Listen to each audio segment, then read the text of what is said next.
At Collective Voice, we think very strategically about authentic connections between creators and brands.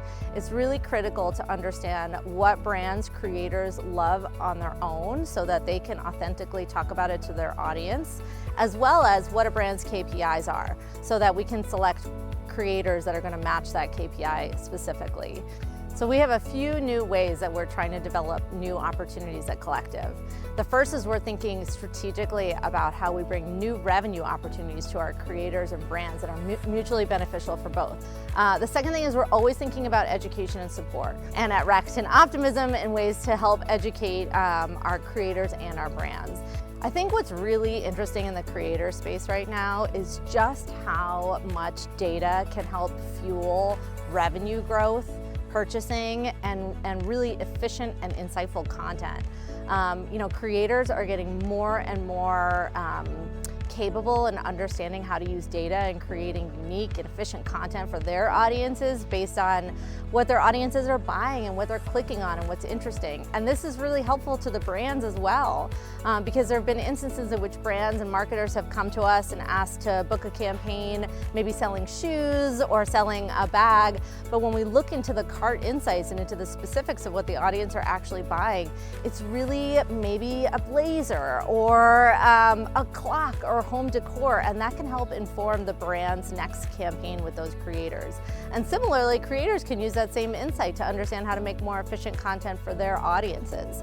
They really need to understand that even if they think the audience is most interested in one thing, that audience may show them otherwise. So our goal is really to show as much insight as possible with the data and be as transparent and insightful as we can.